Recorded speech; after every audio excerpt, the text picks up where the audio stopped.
Շնորհակալ եմ, որ եկաք տաղավար եւ այսպես տարին ամփոփում ենք եւ տարվա վերջ կալանավորեցի Սիսական ջոկատի լեգենդար հրամանատար Աշոտ Երկաթին, Աշոտ Մինասյանին։ Խնդրեմ այս մասով ձեր տեսակետը։ Շնորհակալ եմ հրավերքի համար։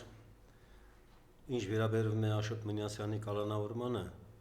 Աշոտ Մինասյանը Սիսական ջոկատի լեգենդար հրամանատարն է։ Աշոտ Մինասյանը մասնակցել է Արցախյան եւ առաջին Արցախյան պատերազմին, եւ քառօրյա պատերազմին, եւ 44-օրյա պատերազմին։ Նա մեծ ներդրում ունի Արցախյան ազատամարտի ժամանակահատվածում։ Նրա հարազատ եղբայրը զոհվել է այդ պատերազմում։ Աշոտ Մինասյանը ոչ միայն ազատամարտիկ է, դաշտային հրամանատար, այլ նաեւ լավ կազմակերպիչ է եւ նաեւ բանաստեղծ է։ Մենք շատ ցավում ենք, որ Աշոտ Մինասյանին կալանավորել են զենք ու զինամթերք պահելու համար։ Ազատամարտիկ է, ունեցել է զենք ու զինամթերք։ Այդ զենք ու զինամթերքը նախատեսված են եղել ադրբեջանցիների թուրքերի դեմ պատերազմի համար, ոչ թե Հայաստանում օգտագործելու համար։ Սակայն որևէ բան հաշվի չառան, ոչ նրա ծառայությունները, ոչ նրա առողջական վիճակը եւ Աշոտ Մինասյանին կալանավորեցին։ Մենք հայոց աշխարհազոր ռազմաքաղաքական միավորման անունից մեր զորակցությունն ենք հայտնել հայտարարությամբ Աշոտ Մինասյանին, մաղթել ենք նրան առողջություն, համբերություն եւ շուտապույտ ազատ արձակություն։ Օրեր առաջ Աշոտ Մինասյանը նաեւ կոչով են հանդես եկել կանգնել հայ առաքելական եկեղեցու կողքին, թույլ տալով բացել այն, սա կապ ունի կարծում եք նաեւ այս իրեն բանտելու հետ։ Դա էլ կապ ունի, որովհետեւ բոլորս հայ ժողովրդի մեծամասնությունը, մեր հավատացյալ ժողովուրդը, բոլորը մեծ մասը կանգնած են հայ առաքելական Սուրբ եկեղեցու կողքին,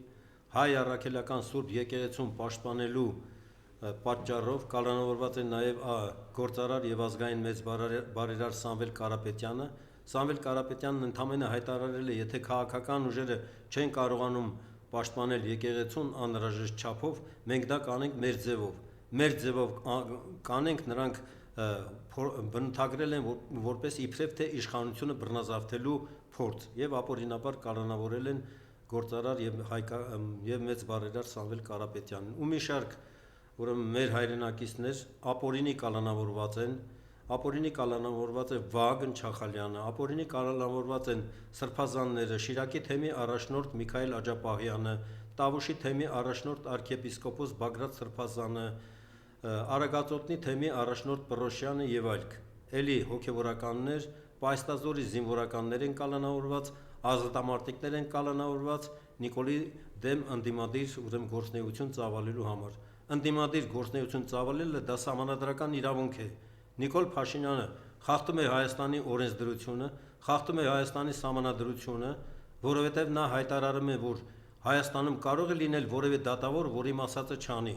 Նիկոլ, դու ով ես, որ դատավորին կարգադրես։ Հայաստանի սահմանադրության դատական իշխանությունը անջատ է գործադիր իշխանությունից։ Բացի դրանից նա հայտարարել է նաեւ իր նեղ շրջանակում, որ ես գիտեմ, թե ինչ է լինելու ինձ հետ, եթե ես իշխանությունս կորցնեմ։ Ժողովուրդը մի խառնամբոխ է, որին պետք է անդադ պահել ճնշման տակ։ Դրա համար ուրեմն ինքը հայտարարել է, որ ես ամեն գնով երկարաձգելու եմ իմ իշխանությունը, եթե պետք լինի նաեւ Թուրքիայից ստանալ աջակցություն, ես չեմ վարանի եւ Թուրքիայից կստանամ քաղաքական եւ այլ կարգի աջակցություն իմ իշխանությունը երկարաձգելու համար։ Նիկոլը Հայաստանում կատարում է Ադրբեջանի եւ Թուրքիայի դեսպանների պարտականությունները։ Նրա բոլոր քայլերը ուղղված են ընդդեմ Հայաստանի եւ հայ ժողովրդի, ընդդեմ մեր ազգային արժեքների եւ ի հօգուտ Ադրբեջանի ու Թուրքիայի։ Բայց ասում են խաղաղություն են բերել, ադրբեջանական բենզինը բերել են խաղաղություն է, միջայլոց ահազանգեր կան, թե ինչ անորակ բենզին է իրականում եւ ինչ հազարավոր դոլարների վնասներ է հասցնելու հայ վարորդին եւ հայտնի է դարձավ, որ Խաչատուր Սուքիասյանի եւ Սամվել Ալեքսանյանի կնոջ շողերին Մկրտչյանը, չգիտեմ ազգանունը, մի խոսքով այդ ընտանիքների պատկանող կազմակերպություններն են Հայաստանում բիզնեսը ադրբեջանական բենզինի տարածելու։ Նա խաղաղության մասին։ Նիկոլը խափում է մեր ժողովրդին, լկտիաբար ստում է, հայտարարելով, թե բերել է խաղաղություն, որ իբր թե ստորագրվել է խաղաղության համաձայնագիր։ Օգոստոսին Վաշինգտոնում նախաստորագրվել է մի փաստաթուղթ, որը որևէ իրավական ուժ չունի։ որովհետև նման փաստաթուղթ ստորագրելու դեպքում, եթե ասենք խաղաղության համաձայնագիրն է ստորագրում, այն պայմաններով ինչ որ Ադրբեջանն է պահանջում, այդ պայմանները կատարված չեն եւ խաղաղության համաձայնագիր չկա, որովհետև ըստ Ալիևի խաղաղության համաձայնագիր կլինի միայն այն դեպքում,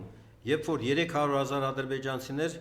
կվերադառնան Արևմտյան Ադրբեջան, այսինքն ի նկատի ունի Հայաստան, երբ որ մենք Ադրբեջանին կվերադարձնենք բոլոր անկլավները, երբ որ մենք Ադրբեջանին կտրամադրենք Սևանի, ուրեմն արևելյան ափը, որովհետև նրանք ունեն քաղցրահամ խմելու ջրի խնդիր եւ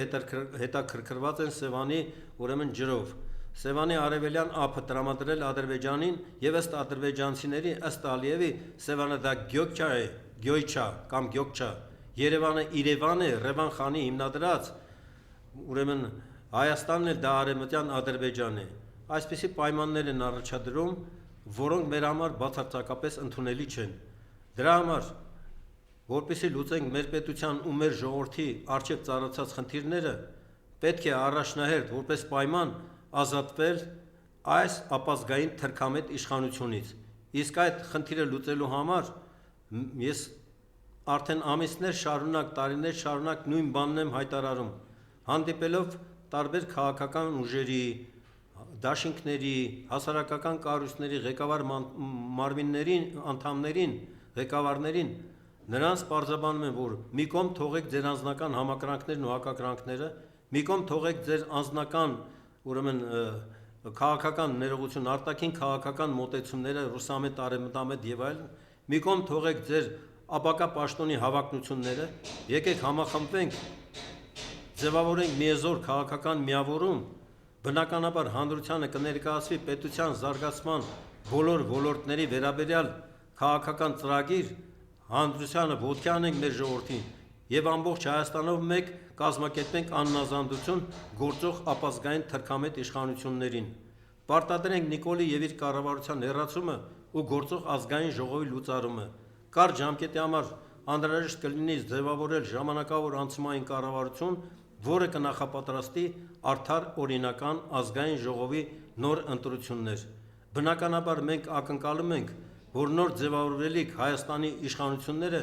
իրականացնելու են մեր ժողովրդի նպատակներն հետապնդող, մեր ազգային պետական շահերից բխող արտաքին եւ ներքին քաղաքականություն, որի գլխավոր հիմնադրույթը բանակի հզորացումն է։ Նիկոլը Հայաստանը դարձրել է ոստիկանապետություն։ Ոստիկանների քանակը կրկնապատկել է, բարձրաստիճան ոստիկանների աշխատավարձերը բարձրացրել է, բացի դրանից տարին մի քանի անգամ մեկ աշխատավարձի չափով այդ ոստիկաններին տալիս է պարգևավճարներ են ստանում նաև падգամավորները եւ նախարարները ու բարձր պաշտոն ունեցող բոլոր մարդիկ, ովքեր բացի նրանից, որ բարձր են աշխատավարձ ստանում են նաև նրանք մեկ աշխատավարձի չափով տարին մի քանի անգամ պարգևավճարներ, որպեսզի ծառայեն Նիկոլ Փաշինյանի իշխանությանը։ Սա երկար չի տևելու։ Մենք համախմբելու ենք մեր ժողովրդին, հզորացնելու ենք մեր բանակը, հեռացնելու ենք գործող ապազգային թրքամետ իշխանություններին եւ մեր կարգավորելով հարաբերությունները մեր արտաքին գործընկերների հետ, նրանց ռազմաքաղաքական աջակցությամբ ազատագրելու ենք Արցախն ու մեր հայրենիքի բռնազավթված մյուս տարածքները։ Խորի շնորհակալություն Ադրբեջանի նախագահային հայտնում Ռուսաստանից այն բaragային, որ մեր հայրենակիցները Բաքվի բանտերում այլևս մեղադրական վճիռներն է հրապարակվում, ըստ էության բոլորին ցումա ազատազրկման են տանում։ Մոսկվայում տեղի ունեցած ԵԱՏՄ բարձրագույն խորհրդի նիստում Նիկոլ Փաշինյանը անձամբ իր երախտագիտությունը, Ալիևն այնտեղ չէր, անձամբ իր երախտագիտությունը հայտնեց Ադրբեջանի նախագահ Ալիևին, իբր թե Հայաստան դեպի Հայաստան ապրանքներ տեղափոխելու ճանապարհը բացելու ապաշրջափակման համար, քանի որ ըստ իշխանության ներկայացուցիչների արդեն տիրում է խաղաղություն եւ խաղաղության պայմաններում Ադրբեջանի տարածքով ցորեն են տեղափոխել Հայաստան, այդ թվում նաեւ Հայաստան են բերել ադրբեջանական բենզինը։ Հետո երբ պարզվեց, որ այդ ցորենը պիտանի է միայն որպես անասնակեր, ղազախական այդ ցորենը, կառավարության անդամները հայտարարեցին, որ կառավարությունը այդ ցորենի ներկրմանը հետ որևէ կապ չունի։ Այդ ցորենը ներկրել է Սամվել Ալեքսանյանի ընկերությունը իրենց անձնական նպատակների համար։ Իսկ ինչ վերաբերվում է Հայաստան ներկրված ադրբեջանական բենզինին, A95 կարգի բենզինին, ադրբեջանական լրատվամիջոցները հայտարարել են, որ այդ բենզինը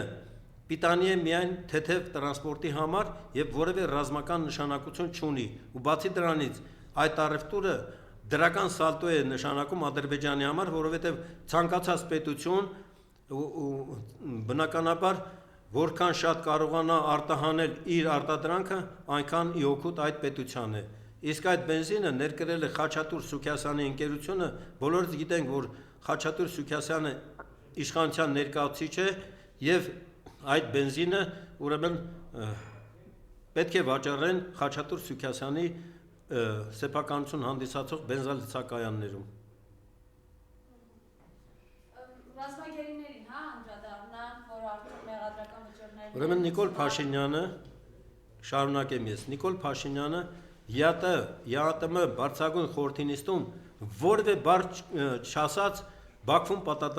պատանդարված հայ ռազմագերիների մասին, Արցախի ռազմաքաղաքական ղեկավարների ազատ արձակման մասին։ Տեղին էր, որ նա նման պահանջ դներ ԵԱՏՄ բարձրագույն համաժողովում, բայց նրանց բացարձակապես չի հետաքրքրում, որ Բաքվում պատանդարված են մեր հայրենակիցները, Արցախի ռազմաքաղաքական ղեկավարությունը, զինվորականներ են այնտեղ կալանավորված, բացի դրանից կալանավորված է նաև Բաքվում պատանդարված է Ռուբեն Վարդանյանը, որը մեծ բարերար է եւ հայ մեծ գործարար ու բազմաթիվ բարեգործական հարցեր է լուծել Հայաստանում, Արցախում եւ այլն։ Հատկապես Նիկոլ Փաշինյանը մտահոգություն ունի Ռուբեն Վարդանյանի վերադարձից, որովհետեւ նրան ենթադրում եմ, որ նրան թվում է, եթե Ռուբեն Վարդանյանը ազատ արձակվեց եկավ Հայաստան, համախմբվելու է մեր ժողովրդին եւ հեռացնելու է իրեն իշխանությունից։ Բայց Ռուբեն Վարդանյանից քանի որ խոսեցիք, ադրբեջանցիները ֆիլմ էին պատրաստել Ռուբեն Վարդանյանի մասին եւ այնտեղ նաեւ օգտագործվել է Սամվել Բաբայանի խոսքը, ինչ ունեք ասելու Սամվել Բաբայանի, ասում է Ռուբեն Վարդանյանը եկել էր արցախցիների համար ֆոնդեր բացել, բայց այդ գումարները իրանք գրպանում էին։ Խնդրեմ։ Ես բացարձակապես ցանկություն չունեմ մեկնաբանել Սամվել Բաբայանի խոսքերը։ Ես համամիտ չեմ ոչ նրա գործունեությանը, ոչ էլ նրա ասածներին։ Ես իմ տեսակետներն ունեմ, որը բացարձակապես տարբերվում է Սամվել Բաբայանի եւ նրա նման մտածողների տեսակետներից։ Պարոն Բազարյան, բայց Սամվել Բաբայանի հետ կապված իրեն շատ հարցեր կան։ Օրինակ, Վագիվ Խաչատրյանը այսօր, որը ծանր առողջական խնդիրներ ունի, հայտնի ադրբեջանական ԶԼՄ-ներն էին գրել Բաքվի հիվանդանոց են տեղափոխել, ինքը դատապարտված է ազատազրկման, որովհետև Սամվել Բաբայանի վարորդը լինելու մեղադրանքով։ Ու այսօր Սամվել Բաբայանը կարողացել է առողջ հասնել Հայաստան Արցախից ու դեռ այսպիսի կեցվածք է դրսևորում։ Սա ինչի ցուցիչ է։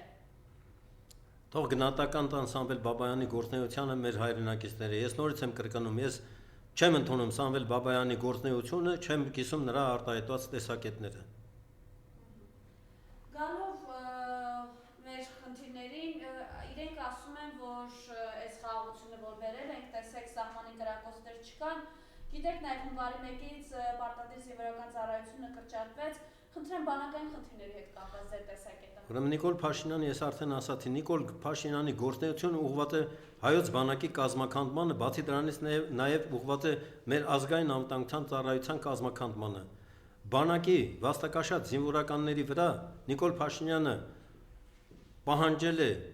շինծ ու քրեական գործեր հարուցել ու նրանց տանել կալանավորել։ Գրասենյակային աշխատողներին նշանակել են բանակում շատ կարևորագույն պաշտոնների։ Բացի դրանից Նիկոլ Փաշինյանը կազմաքանդել է նաև Հայաստանի ազգային անվտանգության ծառայությունը։ Ազգային անվտանգության ծառայությունը կոչված է ապահովելու պետության անվտանգությունը, ունենա արտաքին հետախուզություն, արտաքին վտանգների գնահատում եւ համապատասխան անվտանգային միջոցների իրականացում, բայց մեր հայրենակիցների դեմ, ընդդիմադիր գործիչների դեմ Նիկոլ Փաշինյանի հրահանգով ազգային անվտանգության ծառայությունն է հարուցում շինծ ու քրեական գործեր ու իշխանության ենթակայության ներքո գործող դատարանների միջոցով տանում այդ մարդկանց կալանավորում են։ Այսօր մի քանի տասնյակ քաղաքական քաղբանտարկյալներ կան կալանավորված, ազատամարտիկներ, պայստազորի զինվորականներ, հոգևորականներ, գործարարներ եւ ազգային մեծ բարերարներ, անունները հերթով չթվեմ, բոլորս գիտենք ովքեր են ապօրինաբար կալանավորված։ Եվ այդ խնդիրը լուծելու համար բնականաբար գործող իշխանության հեռացումից հետո ազատ են արձակվելու շինծու մեղադրանքներով կալանավորված մեր բոլոր հայրենակիցները, իսկ Նիկոլ Փաշինյանը ու նրա գաղափարակից պաշտոնյաները ենթարկվելու են Հայաստանի Հանրապետության օրենսդրությամբ սահմանված կարգով դատական պատասխանատվության։ Եվ հայ առաքելական եկեղեցու դեմ հարձակում է իրենց, ճիշտ է ինքը ասել է, որ կիրակի օրը չի լինելու մայրաթորում, բայց մենք տեսանք, որ իրենք ունեն ինչ-որ օքրաթի, սակավաթի, բայց անձինք, որոնցից գավեն պահի ամեն ինչ հնարավոր է սպասել։ Ինչ ունենք անելու 28-ին հայ առաքելական եկեղեցի պաշտպանելու համար։ Արդեն մի քանի անգամ նման փորձեր եղել են հայ առաքելական եկեղեցու դեմ հարձակում կազմակերպելու համար, իշխանության ենթակայության ներքո գործող ոստիկանական ուժեր, տարբեր ստորաբաժանումներ այնտեղ են եղել, բայց մեր հայրենակիցները, մեր հավատավոր ժողովուրդը կանգնել է հայ առաքելական Սուրբ եկեղեցու կողքին, մեր վեհափառի կաթողիկոսի կողքին եւ որևէ ձևով նրանք չեն կարողացել ուրեմն հարձակում կազմակերպել եւ հեռացնել կաթողիկոսին։ Դրանից զատ Նիկոլ Փաշինյանը մի քանի անգամ կազմակերպել է կեղծ պատարակներ եւ պարտադրել են տարբեր ուրեմն պետական մարմինների աշխատողների, ուսուցիչների եւ այլն ներկա լինել այդ պատարակներում, իբր թե իրենք հայ առաքելական եկեղեցու հետևորդներ են։ Բոլորս տեղյակ ենք, որ Նիկոլ Փաշինյանը աղանդավոր է, նա կյանքի խոսք աղանդի ներկայացուցիչ է, նա պայքարում է մեր ազգային արժեքների դեմ, հայ առաքելական Սուրբ եկեղեցու դեմ, նա հայտարարում էր Շվեյցարիայում անցյալ տարի տեղի համայնքի եւ իշխանությունների հետ հանդիպան ժամանակ արդյոք եղել է ցեղասպանություն, թե չի եղել, դեռ պետք է պարզել, եթե եղել է, ապա ինչու է եղել, ինչպես է եղել, ինչքան մարդ է զոհվել, ըստ նրա, ուրեմն նա հայտարարել էր նաեւ, որ դարեր շարունակ մեր հայրենիքը Հայաստանն է, բայց մեր պետությունը դարեր շարունակ իբրև թե եղել է Օսմանյան կայսրությունը։ Նիկոլ Փաշինյանը այնքան տգետ է, որ տեղյակ չի, որ ներկայիս Հայաստանը Արցախի հետ միասին, Նախիջևանի հետ միասին արևելյան Հայաստանն էր, որը եղել է ոչ թե Օսմանյան կայսրության տիրապետության տակ, այլ Իրանի տիրապետության տակ է եղել, իսկ Արցախի մեր հայրենակիցները, արցախցիները ունեցել են որոշակի ինքնավարություն եւ որոշակի զորաբանակ պահելու հնարավորություն։ Իսկ նա ուրանալով ցեղասպանությունը մի խոսքով փորձում էր կատարել Էրդողանի եւ Թուրքիայի բոլոր պահանջները եւ ադրբեջանցիների բոլոր պահանջներն է փորձում կատարել։ Եվ նա ասում է, երբ որ ադրբեջանցիք ասում են արևմտյան Հայաստանին, ասում են արևմտյան Ադրբեջան, մենք վիրավորվում ենք։ Բա որ մենք էլ ասում ենք արևմտյան Հայաստան, թուրքերը կվիրավորվեն, որովհետեւ արևմտյան Հայաստանը դա Թուրքիա է, Մասիսարն է դա Թուրքիա է։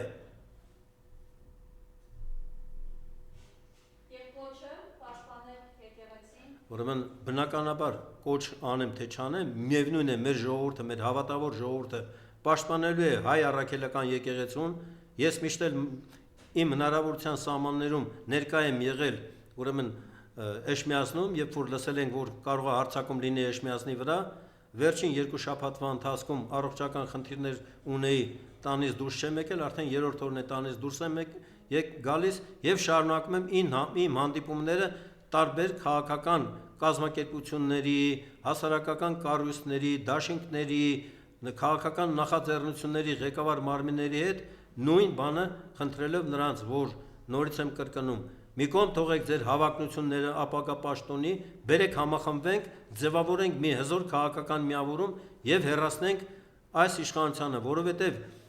առանց այս իշխանության հեռացման, սա ոչ թե նպատակ է իշխանափոխությունը, այլ ընդամենը միջոց, ընդամենը պայման մեր ժողովրդի ու մեր պետության առջև ծառացած խնդիրները լուծելու համար։ Շնորհակալություն։ Շնորհակալ եմ հրավերքի համար։